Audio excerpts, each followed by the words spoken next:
10 years ago, I made a piece of calligraphy that nobody saw. I had no audience, no page, no plan for it either. And today, I'm going to walk you through every single year between that moment and right now. The actual truth, no highlight reel. If you're new here, I'm Justin Dooley. I've been a calligrapher for over 10 years and a graphic designer. I work a full-time job outside of this, and everything you're about to see is built on nights and weekends and lunch breaks. Let's get into it. I had started doing this before it was anything close to a business.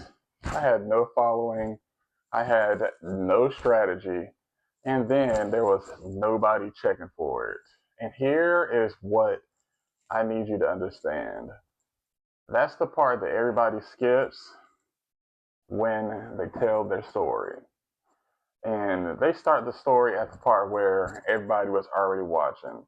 Me, it didn't happen for me that way, and I'm not doing that. So I'm starting at the part where nobody was. And the way how I got into calligraphy, it it still amazes me because I had somewhat of an idea of what calligraphy was, but the way how I got into calligraphy, it started with graffiti hand styles. All right, this lighting is better. All right, so back to what I was saying about the way how I got into calligraphy. I had no idea of what it was. I still was always a fan. Well, I am a fan since before I figure out what calligraphy actually was.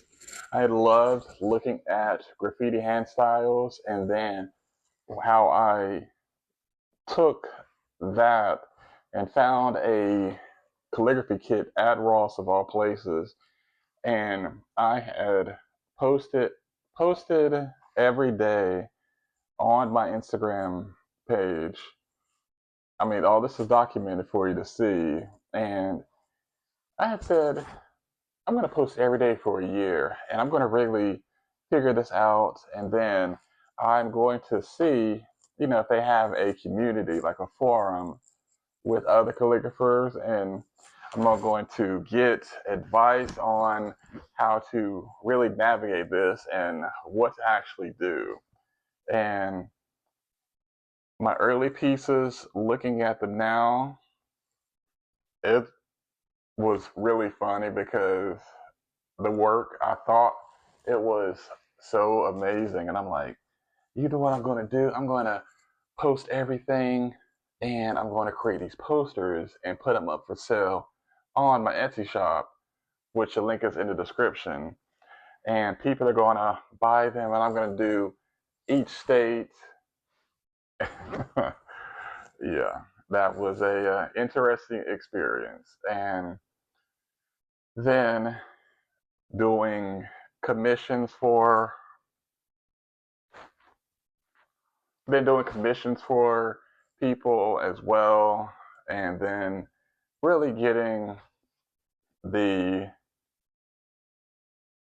how do you say, the correct way to go about producing work, because the years of nobody caring about what I was creating or producing, it's like, man, this is not something. Cord was in the way.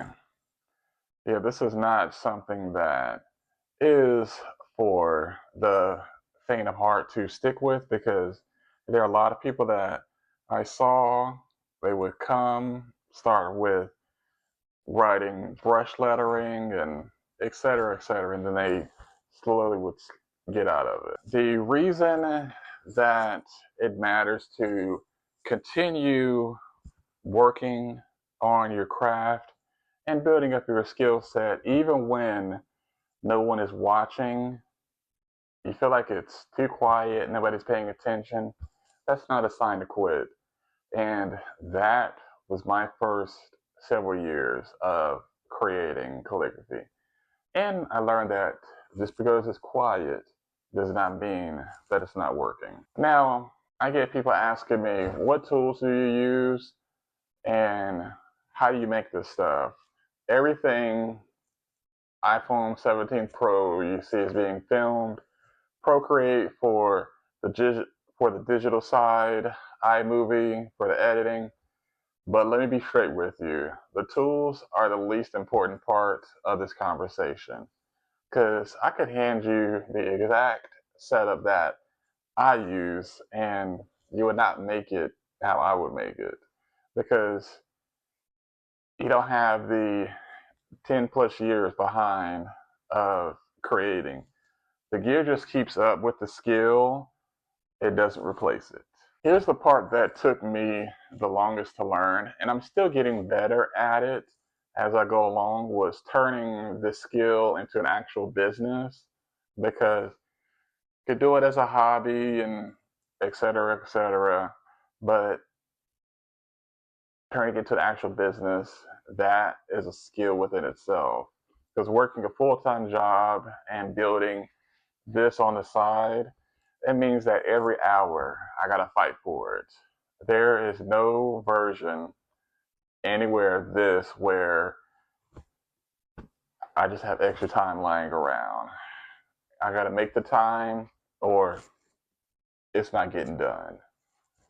And the discipline required, I mean, it is tremendously tremendous in the aspect of, like, you got your personal life outside of working full time, whether it's pursuing a love interest, you know, investing, saving for the future, making sure that you are all there mentally and that you're not letting other aspects of your life get in the way of all this with what you're building.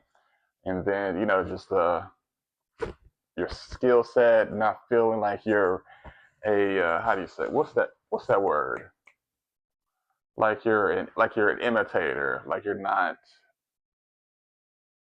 doing this truthfully. But that is just with self-doubt, and like I said about making sure that you're good mentally, and then, you know,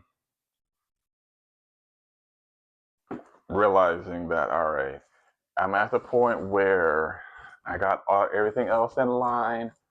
Let me see the proper procedure to get this treated like a business instead of a hobby.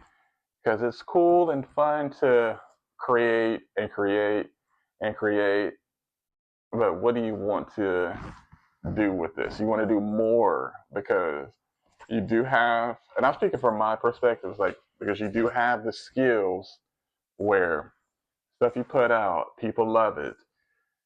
And you just got to think that, well, not just think, consistently remind yourself that there's people out there that wish that they were doing what you're doing and that they have the skills that you have, and your work deserves to be shown to as many people as possible. All right, what's coming this month?